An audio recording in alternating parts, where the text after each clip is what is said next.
Welcome to 4th and 1. I feel like it's been a freaking eternity since we've talked to you guys, and that's probably because it has been. It's been a week. Yeah, it's been like the longest gap we've had on the 4th and 1 since we started this sucker up because there was the Thursday game against the Chargers. Nick, I don't want to burden you by reminding you how that game ended, but it did not end well for the Chiefs and their defense. I've just had this fever to talk about my sadness about that game. So I've been talking in a mirror, hoping, somebody's around to listen. I'm sorry. Because we don't have this outlet for a whole week. Yeah, I know.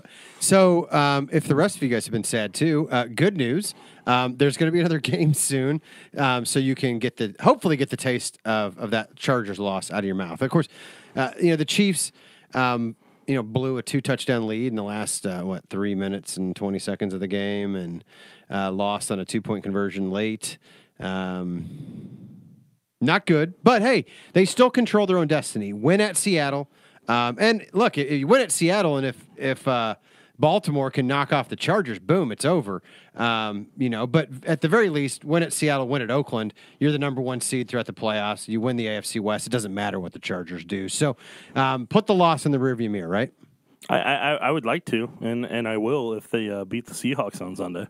I mean, look, the Saints are 12-2, but the Chiefs and Chargers still tied with the second best record in the NFL right now. So I think there's this feeling, and maybe it's because the Chiefs have had so many disheartening playoff losses that the sky is falling a little bit. I don't think it is. I mean, I think they've lost to the Saints, the Rams, and the Chargers. All teams. Patriots. Sorry, the Patriots, the Rams, and the Chargers. All teams that are probably going to finish with at least 10 wins and be in the playoffs this year. By a total of 7 points. So, like I said, I just don't think the sky's falling. I still think this is a good football team. I think their margin for error has gotten less and less as the season went along. But look, I mean, that's usually true for NFL teams, right? Because the injury bug catches up with you. Most teams don't lose their all-pro running back, to a unique circumstance. Correct. Yeah, we'll go with that. That's fine. But I mean, look, every team faces adversity. This is not unusual that a team, would be different from the way it started the season. But what's your overall feeling? Do you still feel pretty good about where the Chiefs are? I mean, if someone had said, hey, the Chiefs are going to be 11-3, they're going to control their own destiny for the number 1 seed the last 2 weeks of the season, you'd take that in August, wouldn't you? Well, I mean, my overall prediction that I had in early September and in April as well as I had them at 11-5 for the year. So you're predicting 2 losses. I mean, I didn't predict them losing to the Chargers at home or the Seahawks or the Raiders, but we'll see how things work out here because I did have them losing to the Ravens and they didn't, so they kind of swapped with the Chargers because I knew there was going to be that game in December where they just find a way to stub their toe whenever they don't need to when they're in good position, and it was the Chargers game, unfortunately. Here's the interesting thing, though. Well, first of all, let's hear from Andy Reid and Patrick Mahomes about that Chargers loss, and let's see if they're having as hard a time getting over it as we assume Chiefs Kingdom is. The message for the whole team is we're not satisfied with where we're at. I mean, we wanted to put ourselves in this position, but at the same time, we know we still have a long ways to go, and so we're going to keeping that mentality. I mean, the rest of this season and into the playoffs is not being satisfied with just being here. We want to make sure we can go and win the big games whenever we need to. It's important that you learn from it. I mean, that's most important. You can hang your head, mope, do all those things you want to do, but that doesn't get anything accomplished. So you get in, you learn from it the best you can, and then you go do better. So that's the approach that I'm taking. That's the approach the guys I felt from the guys. On the other hand, if you're going to learn, then you got to dig in, and you can't be afraid to say, "Hey, listen, I goofed here or there," and whether you're a coach or a player, right? I'm the one standing in front of you, so I always go back and analyze myself. And I've told you before, there are things that I look at, and I go, "I could have done a better job." It's important that everybody does that, And that's where your locker room that you're talking about comes in. So we've got good guys and good strength there. So they've done that. That's Andy Reid and Patrick Mahomes. Well, Patrick Mahomes and Andy Reid, I guess. But they don't seem too concerned. I mean, this is NFL teams. You're going to lose some games, right? And so But here's my question for you, Nick. Yep. The Chargers seemed like they were the hungrier team. They needed a win more than the Chiefs needed a win to get into the playoffs, to keep their hopes alive in the AFC West, things like that. You're facing a team again in Seattle coming off that loss to San Francisco that I would argue needs this win more than the Chiefs. I mean, the Chiefs at worst are going to be the number 5 seed. They're already in the playoffs. The Seattle still needs to win a football game here to ensure that they get in. So are they facing another dog that's been backed into a corner here and it's going to, be a little angry and aggressive? Yeah, that's personally what I'm expecting on the Seattle is because, like you said, they need this to survive. I mean, they blew their chance to get in the playoffs against San Francisco last week, right? So, I mean, they as I like to call it, they stubbed their toe. So, Seattle's in a position where they really need to get this win this week. And for the Chiefs, kind of what was most disheartening for me from that loss is the fact that everything was in front of them to lock up last week. Could have at least gotten a bye. If not, home field advantage based on how things shook out, and could have won the AFC West last week. You had everything that you wanted right in front of you at home, and you have the blunders you did there in the final 5 minutes, which, I mean, it doesn't help my confidence in any way, shape, or form to be like, hey, this team right here, it's different from the rest. It felt more like the same of the past 6 years, 5 to 6 years for me. Yeah, no, and that was the thing, and that's what I think everybody's been hoping that Patrick Mahomes is the guy who can break that curse, right? Right. And then that game, I think just kind of awakened the ghost that a lot of people had hoped, he had exercised, and so pins and needles for Seattle, or do you feel pretty confident when you look at this Chargers defense and the fact that they've seen this scheme before, they know how to attack it, they've had success against it. Although look, San Francisco did pretty well against them. Jacksonville did pretty well against. This is a scheme that has been as good as about any against the Chiefs, but still, it's not going to be an unfamiliar opponent. Well, like you're saying there, or unfamiliar scheme, I guess. Right. Yeah, I mean, like you're saying there, obviously, like you said, the Jaguars, 49ers, and Chargers all come from that Pete Carroll tree. So each and every one of them have a variation of that cover 3 zone aspect and do a lot of zone coverage. So, I mean, the Chiefs have definitely seen this before. They know how to exploit it.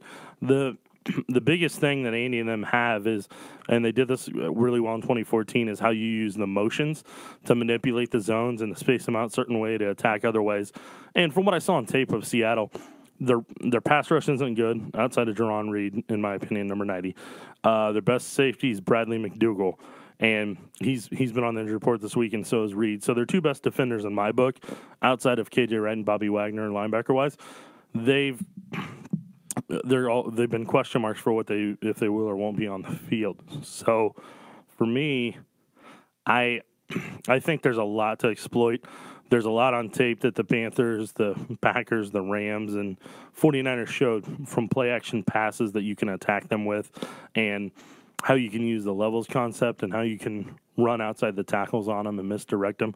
The Seahawks defense is so aggressive that they leave so much there to take from them. And I if the Chiefs have the mentality if they need to and attack as aggressively as they're capable of, and I could see the Chiefs having a really successful game plan with a lot of explosive plays where they score 35-42 in the game. I agree. I mean, I really think the Chiefs match up well because I think, especially with the issues they're having with the safety, like you talked about McDougall, and he's their best one. Yeah, and who's the other safety's also been on the injury report this week Thompson, too. Yeah. So they've got some issues with that secondary. They're susceptible to speed guys, and the Chiefs have one of the best in the league. They're susceptible at the intermediate level, and you've got a guy like a Travis Kelce who can really take advantage of that. And they struggle to cover running backs out of the backfield, especially, if you chip and then release late, there's a lot of opportunities to make some yards. They've got a really good running back at that too, and Damian Williams, who can make catches out of the backfield. So I agree. They're susceptible to a lot of levels. Mm-hmm. But I think that they probably are most aware of Tyreek. And let's hear what the Seattle defense, Pete Carroll and Bobby Wagner, had to say about Tyreek Hill and the challenge he presents? He does everything. He runs routes really well. He's really tough at making a catch. He's made circus catches with guys all over him. He's taken the ball away from guys. In the running game, they've used him. You know, he's obviously a big deal in the return game too. But he's more complete of a player than you would expect a guy that would be that fast. You kind of hope he'd be more like a track guy. He's not. He's a ball player. He can do everything. He can run all the routes, and then he gets after the football, you know, as well as any receiver. He's got a lot of great catches over the course of the season that show you the whole range of his catching ability. So he's been really tough. He is fast, and he's very fast. You watch some of the plays. It's right before the play. He snaps. He puts his head down, and it's just track. And so you got to be conscious of where he's going to be at. You got to be conscious of, you know, the style. You have to make sure your angles are on point. You have to make sure, you know, you try to figure out what ways they like to give him the ball.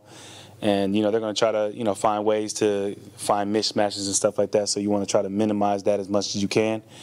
You know, but he's great. You know, they're going to give him the rock. And, you know, whenever he gets the rock, we're going to try to hit him as hard as we can. That was Seahawks coach Pete Carroll and linebacker Bobby Wagner talking about Tyreek Hill and the challenge he presents. And look, I'll say this about the cover 3 zone that they run. It requires patience. Like Patrick Mahomes can't get greedy too often. There's going to be a lot of times where they're giving you the underneath stuff or maybe something over the middle, intermediate, and you have to be comfortable taking it. You can't get too greedy. But I think Mahomes has done a pretty good job at that. And then the other thing is we talk about the Chiefs and the penalties a lot. They're susceptible to that too. I would love to see Patrick do some things with the cadence because I think there's some free yards to be had there because of how aggressive this is. But what do you see as the biggest weakness for this for this Seahawks defense that the Chiefs can try to exploit? I think above everything else is with a cover 3 scheme that Pete Carroll and them like to run, you need a good pass rush from your front 4 to make all your zones work correctly. And I don't feel like Seattle has that. I really don't like this pass rush compared to years past and during their Super Bowl runs. Well, I think they're better on the interior, I think. Yeah. I mean, you know, their defensive ends don't get much pressure at all. It was Reed, and I think Poona Ford has been playing pretty well lately. He's an undrafted defensive tackle. As long as they can avoid pressure up the middle, I think they're going to be okay. Yeah, and the problem is Seattle has to do they have to do the loops, twists, and stunts to be able to create that pressure with the defensive tackles and manipulate it that way. So if they're not getting the pressure in that regard, then you have the time to manipulate all those zones, and as soon as Patrick rolls out of the pocket, those zones are for naught. Rodgers has exploited them, Cam's exploited them. I think there's so much that the Chiefs can attack if they're willing to do it. Like I said, I truly believe they can put 35-42. And if that offensive line communicates and handles those twists and passes them off correctly, because otherwise Mahomes is going to get killed. Right. All right, so let's hear from Patrick Mahomes and Andy Reid about this Seattle defense. Well, it works both ways. So they got to see the offense go against that defense, and we got to see kind of how that defense rolls. And everybody has a little different wrinkle to it. PC originator of it, so it's he'll have something for us. But listen, I don't think it hurts. I think it's good for both sides. It should be a good matchup. Yeah. First off, I mean, they're well coached. I mean, they really run their scheme really, really well. And then they have a lot of young guys, but those young guys are playing hard, playing fast, and they're playing to their potential. And so, I mean, I'm excited for the challenge, but at the same time, we're going to have to go out there and compete if we want to go score points to win the game. Well, that's interesting to hear Andy Reid say that because Patrick Mahomes also addressing the Seattle defense there too. But to hear Andy talk about, it's great that we've seen this scheme a couple of times, but hey, they've seen what works against us too. Between the Chargers, Jacksonville, and San Francisco, who do you think did the best job against the Chiefs? And what do you expect Seattle to be able to take from those games? I think the Jaguars is the team that did the best. In terms, and you probably can't count on five turnovers from Russell Wilson in this game, like you got from Bortles. Yeah, probably it shouldn't happen, but you never know.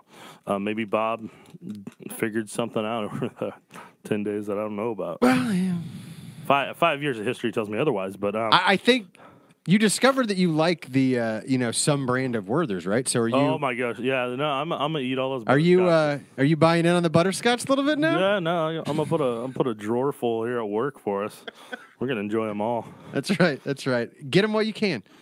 Yeah, but like I said, I think the Jaguars is probably where, from a coverage perspective, I think that's where they can take the most. But I don't think Seattle has the same athletes to do it as well, and they don't have the same front four pressure-wise to be able to do it. 49ers was I hate to say in this regard, cheap imitation of it, and then Chargers, I don't. Seattle athletically doesn't match up in the same regard with the edge rushers, so I don't think there's a ton they'll be able to take from them. Or with the safety. I mean, Derwin James. Right. Yeah. So I agree. All right, hey, let's take a quick break, and when we get back, we'll talk about that Chiefs D. Welcome back to 4th and 1. I'm Todd Palmer, joined by Nick Jacobs. I'm not sure if I properly introduced you off the top. We were so eager to talk about, the Chargers and how long it had been, because it does feel like an eternity since the Chargers game, doesn't it? I mean, yeah, it's been a minute. Yeah, and then plus with no Thursday game this week, it feels like the NFL's been gone even longer too. So, but anyway, Nick Jacobs, resident Chiefs expert. I do hope that you guys will tune in on Sunday. I mean, the Chiefs. Yeah, to watch our pregame show at 5:00. Yeah. Yeah, well, the game's on our air. It's on 41 That's Extra right. News. That's right. Yeah, why are you waving me off? I'm trying to promote the fact that the game is on our air. Yeah, well, that's good. I mean, come on, man. We want the ratings, right? Are you Yeah. are you suggesting that you want the people to like listen to the game on radio or something? What's going on here? No. I'm just saying it's in our promo in between the segments. All right, I'm just very confused here. No, fine. Keep plugging away on it. I'm just saying. No, it is on. It's on 41 Action News. I just wanted to make sure people were aware. Good. That's And I wanted to promote the fact that you could watch a visual representation of Nick Jacobs' 4th and 1 game plan during the pregame show. As long as it doesn't get cut. You never know. May run out of time. That's what I was waving you off All right. about. Well, you know what? If that happens, who's producing it? Hirschberg and I will have words. I was not a part of any of that statement that was said right there. That's all right. Sean and I are, we share a Mizzou fandom. We can work through this. So besides that, so does our HR guy. So it'll be okay. So I heard there's a game this weekend. There is, and unfortunately, the Chiefs are going to bring essentially the same defense they have all season to the game. If there's one positive, I was struggling. I was trying to come up with a description because, look, this offense that Seattle runs reminds me very much of a Marty Schottenheimer, Herm Edwards, R2P2 type. I think in the modern NFL, I've got to say this feels like the Red State offense. It is so deeply conservative that it is almost laughable. But hey, give them props. They are committed to the run, okay? And they will run on 1st and 10 2 out of every 3 times. Like, they run on 1st and 10 more than any team in the NFL. They are absolutely committed to this. But they're pretty predictable as a result, aren't they? I mean, they're going to, unless they get to 3rd and long, they might sprinkle in a few play action here, but they're gonna look to run first. And if you play back in a zone, I mean, Russell Wilson will check it down to the back every time. I mean, it's very, very predictable, right? Well, the thing that I came away from watching them is that's going to be bad for the Chiefs in some regard if they can't stop the run. That the Seahawks should be more committed, continuing to exploit that compared to other teams that didn't. Yeah, like Denver Broncos, who I thought could have just ran the ball right down the Chiefs' throat and kind of gave up on it. Right. But yeah, I mean, Seattle doesn't seem like a team that's going to give up on it. No, they're stubborn like that, and that's a good thing in terms of what to exploit on this Chiefs defense. Now, the problem they run into is they need that run game to work to, like you said, set up their play action pass, because that's how Russell Wilson gets comfortable throwing, is by doing the rhythm play action passes and gets into a rhythm with that. Then he'll take off scrambling and do the scramble drill, just like Chiefs fans have gotten used to watching with Mahomes. And that's where he's at his most dangerous and most accurate when he does that. But he needs those first 2 things to work out before he can start doing that and get into that rhythm and that comfort level. So they have clear steps of how they set up their offense and how they need to get it going. So if you shut down step 1 or step 2, they rarely can get to step 3. So I think that's kind of what's the bigger problem with their offense and why they sputter some weeks and don't others. And the other thing I noticed is they're actually pretty bad when you overload blitz them to their right side. As long as you have certain zone coverages against it, Russell will actually take the sack most times. Yeah, no, Wilson actually seems a bit skittish at times in the pocket. And he doesn't run as well as he used to. No, he still is dangerous as a runner, but not nearly as dangerous as he used to be. And here's the other benefit. The Chiefs not too long ago played a guy who is a much better running quarterback right now than Russell Wilson, and they did an okay job. Keeping Lamar Jackson contained. I mean, Jackson still had 67 yards on 14 carries, but he only averaged 4.8 yards per carry. And Russell Wilson won't run nearly as often or as effectively. He doesn't want to, that's for sure. Well, no, I mean, he definitely doesn't. And he's a guy, he's much more likely to if he scrambles out and the scramble drill doesn't work, he doesn't see anything immediately, he'll tuck it, run a yard or two. As long as you have somebody coming up, he'll tuck right into a slide and he'll protect himself there. He's not a guy like a Lamar Jackson who's going to start running past guys, juking defenders, and getting downfield. Do you think? I mean, obviously the Chiefs' pass rush has been somewhat effective at times this year. Dee Ford, Chris Jones among the NFL leaders in sacks. Do you think that this pass rush can be effective against Russell Wilson? Yeah, but they're going to have to attack it in two ways. The first way, you don't have to do it in as much of the same discipline as the Chiefs did in 2014. The Chiefs put 5 down linemen, and they just collapsed the pocket and contained against Wilson whenever they played him that year. You don't necessarily have to be that disciplined and dedicated this time because he's gotten smarter about how to protect himself in the NFL, and he doesn't run with the same fluidity that he did early on in his career. I think he's taken enough hits that he didn't like to do that as much anymore. I do think they'll have to contain him at times to avoid some of the scrambles, but I truly believe some overload blitzes off a certain side of his own coverage. I think that's where they're going to kind of make their hay with it. Yeah, and this is a team that'll make a lot of penalties. I'll tell you what, I was fairly well impressed though. I think Chris Carson is a perfect fit. I haven't been that impressed with his stats through the years, and I hadn't watched a lot of Seattle tape in recent years. I think he's a perfect fit for this defense. He runs hard. He's tough. He's also a little bit banged up though. I mean, he got a hip injury last week, and so there is that. I mean, he is dealing with a little bit of an injury there, but between him and Mike Davis and the ferocity they run with, you feel like that's a tough matchup because it reminded me a little bit of Kareem Hunt with the way that those guys finish their runs. I think regardless of who the Chiefs play, if they have a strong run game like the Seahawks do, is one of the top.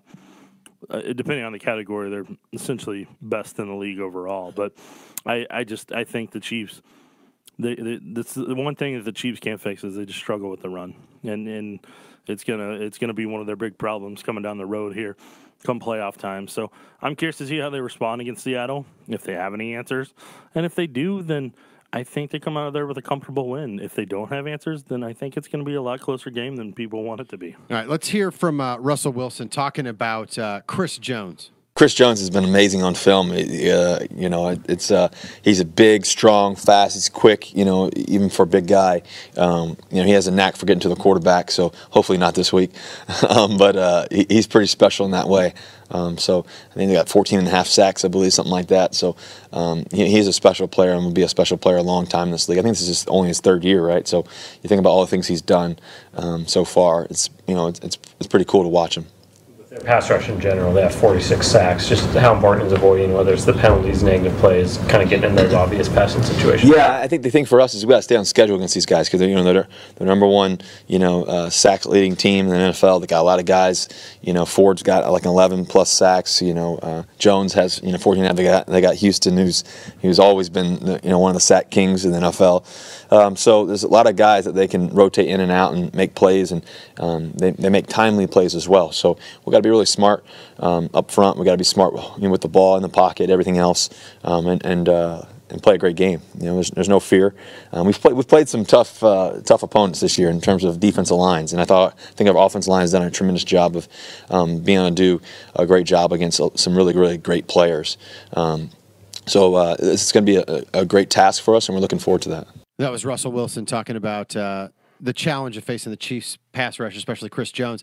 And he, of course, very complimentary about his offensive line. I was less impressed with with them overall. I mean, they do. I think they're better as a run blocking team than they are a pass blocking, which makes sense for what they've got. But I mean, I think that there will be plenty of opportunities to get after Russell Wilson. If the key, I think, will be like it was early in the season. If the Chiefs can get a big lead and kind of force Seattle to chase the game a little bit, force Seattle to abandon the run and pass a little bit more than they want to, I think that's all to the Chiefs' benefit. So a fast start will be a fast start. Again, I mean, the best defense for the Chiefs this year is a good offense, and that's going to need to be the case again, probably. Yeah, and also it'll kind of calm down that crowd a little bit as well if they're able to do that. So, yeah, and like you said, like we've talked about, they need the run game to work, so the play action works and takes a little stress off that offensive line.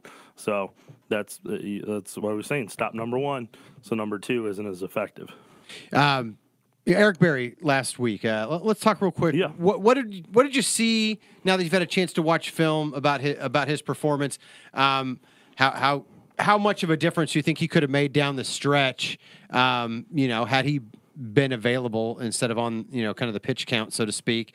And what do you expect from him in terms of number of plays and how much he'll work in against Seattle, and how much of a factor can that be? Yeah, first part of it, when I looked at him on the coach's film, athletically, he's still finding his range on changing direction and getting back, having to drop back in coverage in some regards. Downhill, he looks like his old self, running up field to make a tackle. He had a phenomenal feel for what the Chargers were doing and where everybody needed to be positioned.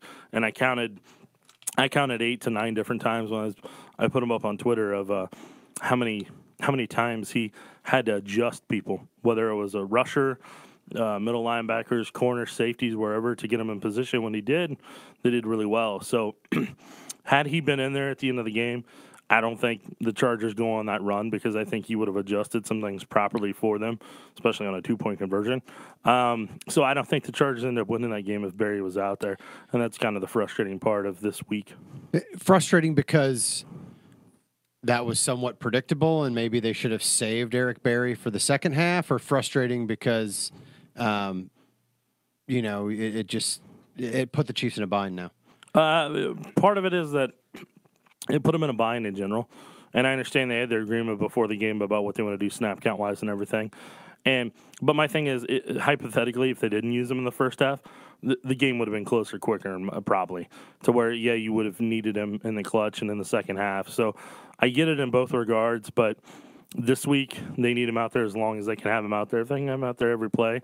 I understand that field may not be ideal for his injury in terms of how they're going to deal with it and everything, but this is kind of the week where you need them as much as possible so they don't have any blunders. If I have to pick one or the other, I want Eric Berry out there at winning time. When the game's on the line and you have a chance to make a play, as opposed to in the first half when we've seen consistently, whether it was a Cleveland game that got much closer than it should have been, or pick another game, San Francisco, pick any game you want, where the Chiefs got out to a big lead and the defense kind of blew it. That was predictable. That the Chiefs got we're up 21-7 early in the third quarter, but it was fairly predictable that the game was going to be close at some point in the fourth quarter, because that's how this defense plays.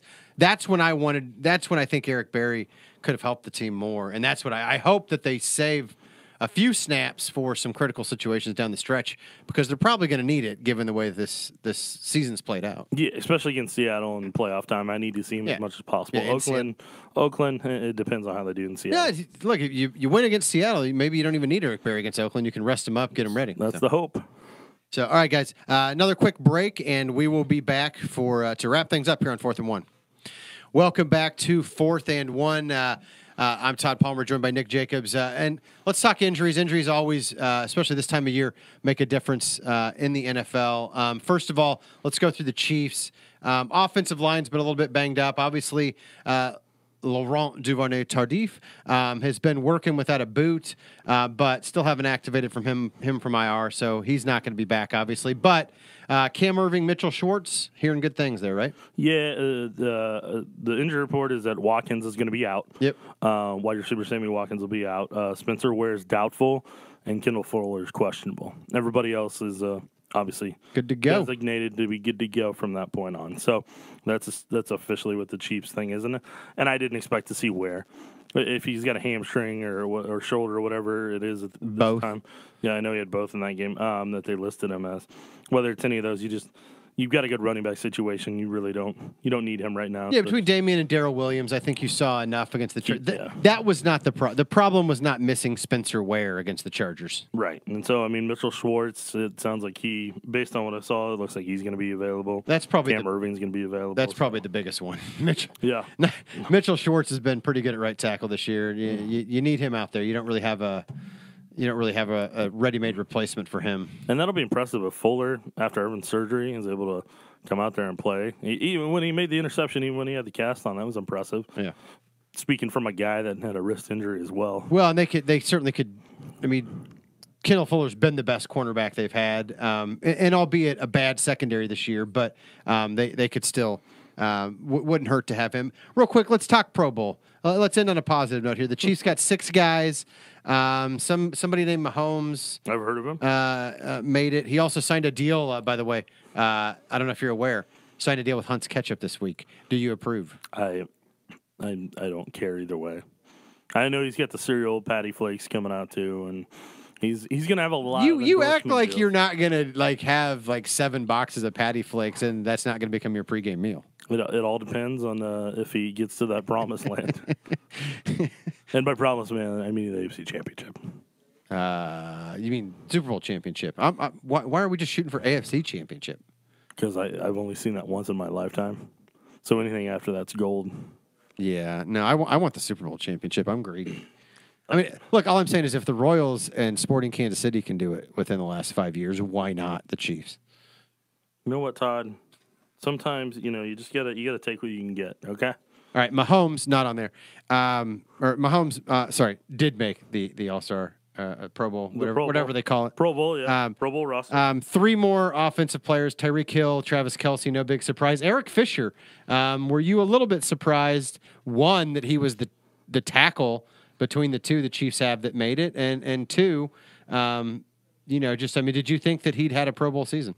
I thought Mitchell Schwartz was going to be the one who got it, but they ended up going with a lot of left tackles. So, I mean, it kind of is what it is. And unfortunately, he gets a nice little jump in salary. Like $500,000. Yeah, right? he gets a nice little jump in salary, so they're going to have to account for that in the books next year now. Oof, that's like a man. That hey, good for Eric Fisher though. I mean, Yeah. $500,000 for getting voted into the Pro Bowl. That's what his contract escalator. That's going to boost his salary next year.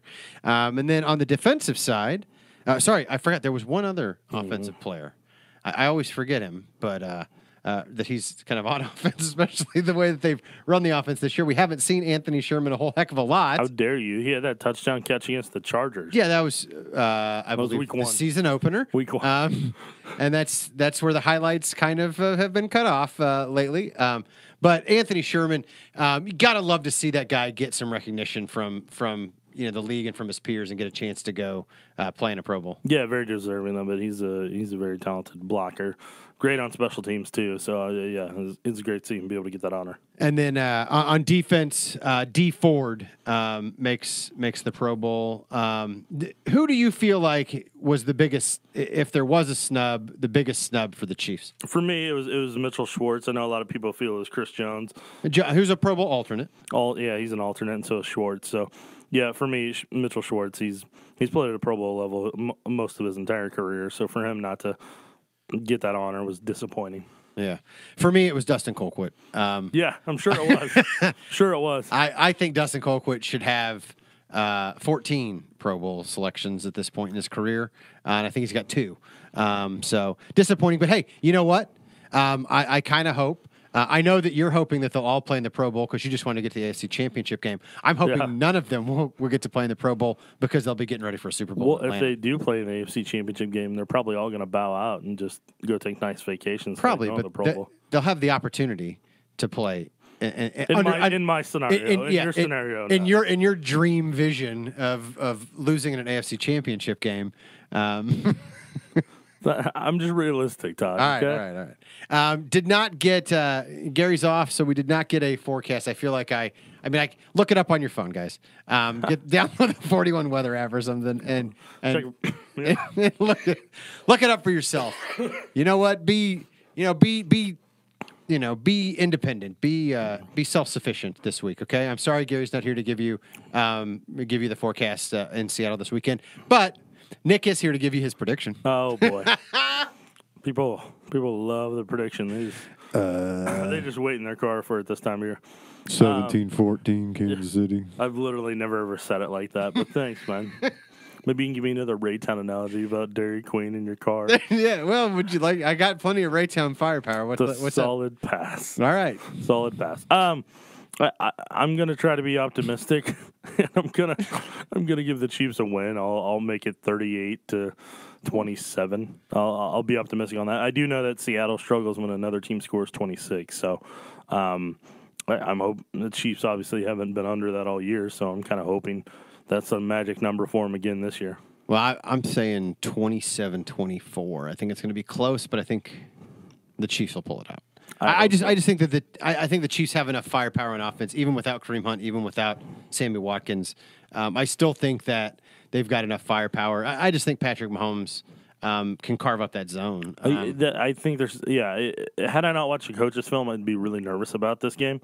But I saw how much there is to exploit. Yeah. And if I'm seeing that, Andy Reid, Eric Bieniemy, Matt Kafka, Andy Heck, Greg Lewis, and Tom Melvin are all watching that. And in case you're wondering, I literally named most of the entire offensive coaching staff. And then Patrick Mahomes, he's probably watched some film this week. A little bit, probably a little bit.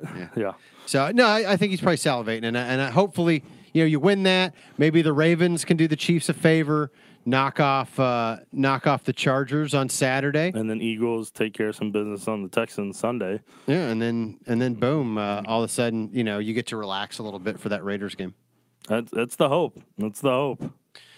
I want a Christmas present, and it's all three of those scenarios. All right. Well, we'll see if it works out, and we will be back to talk to you Sunday night about how it all did shake out here on 4th and 1.